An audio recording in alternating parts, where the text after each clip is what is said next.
আপনারা দেখছেন চ্যানেল ইছামতি। আমি অ্যাডভোকেট মোহাম্মদ নুরুল ইসলাম চৌধুরী রানা,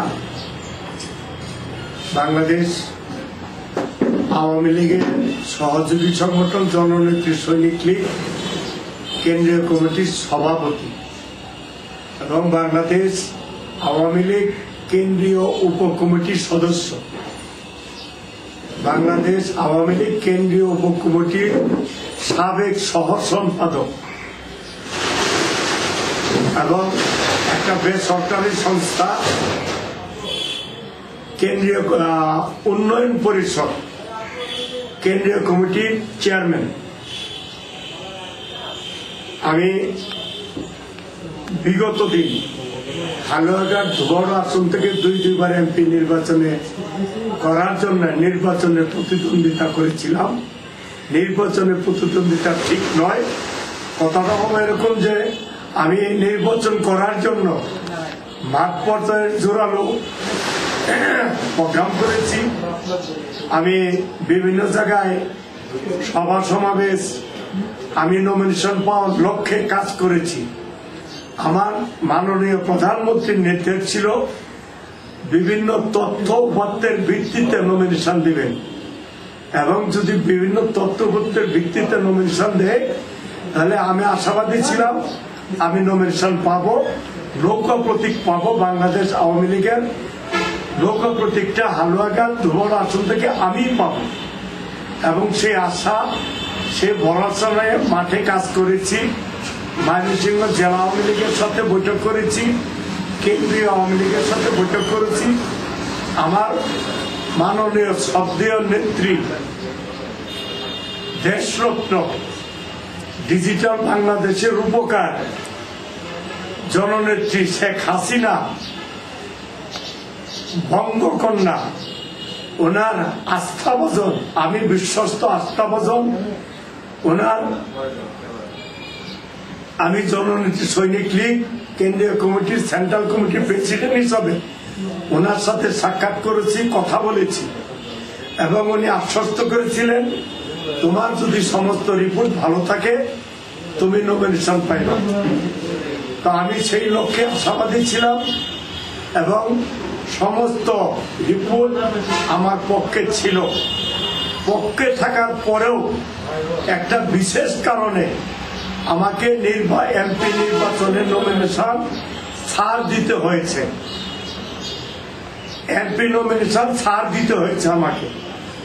যেহেতু ছাড় দেওয়ার পর আমি বিগত ময়মনসিংহ জেলা পরিষদ নির্বাচনের চেয়ারম্যান পদে একজন চেয়ারম্যান প্রার্থী হিসাবে প্রার্থী ছিলাম, প্রার্থিতা হিসাবে আমি অংশগ্রহণ করেছিলাম।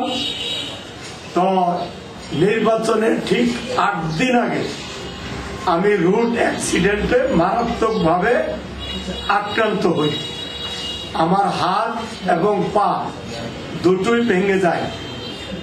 বড় ধরনের রোড অ্যাক্সিডেন্ট হওয়ার পরেও আল্লাহ পাকের অশেষ রহমতে আমার প্রতি ময়মনসিংহবাসী তথা বাংলাদেশের মানুষের আমার প্রতি ভালোবাসার কারণে তাদের অশেষ রহমতে দোয়ার বরকতে আল্লাহ পাক আমাকে আজকে পূর্ণাঙ্গ সুস্থতা দান করেছেন। আমি এখন পুরোপুরি সুস্থ। তো এইবারও সম্ভবত আগামী ডিসেম্বরে ময়মনসিংহ জেলা পরিষদ চেয়ারম্যান পদে নির্বাচন অনুষ্ঠিত হবে। তা আমি আগামী জেলা পরিষদ চেয়ারম্যান পদে নির্বাচনে একজন প্রার্থী হিসাবে ইতিমধ্যে গণসংযোগ শুরু করেছি। আজকে সাংবাদিক সম্মেলনের মাধ্যমে আনুষ্ঠানিকভাবে আমি গণসংযোগ শুরু করব, এই আমি প্রতিশ্রুতি, এই ওয়াদা আমি আপনাদের সামনে দিলাম। আর আমি শেষ পর্যন্ত আরেকটি সাংবাদিক সম্মেলন করব। নির্বাচন তফসিল ঘোষণার পরে আমার নির্বাচনের কি কি এজেন্ডা থাকবে, সে এজেন্ডা বাস্তবায়নের জন্য আমি আর একটা শিডিউল ঘোষণা করবো, সেটা তফসিল ঘোষণার পরে হবে। এখন প্রাথমিকভাবে এটা আমার নির্বাচিত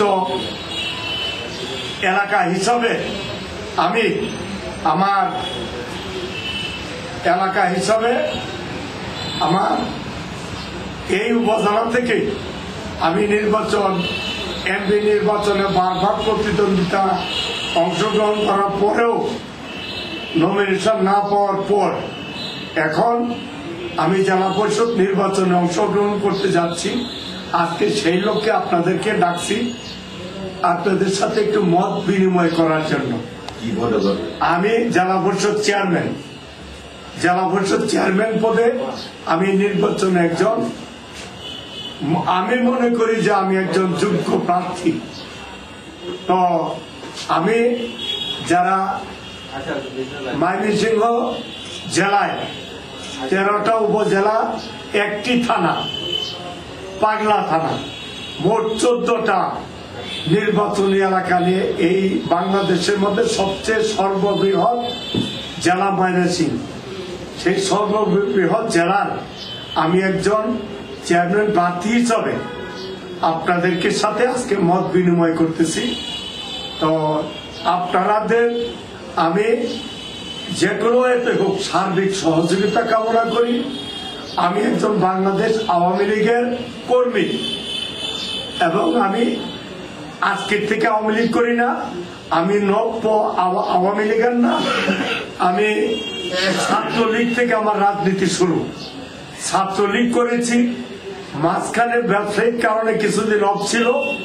তারপর আমার নেতা ছিল প্রমোদ মার্কিনকে বারবার নির্বাচনে এমপি বানিয়েছি আমরা।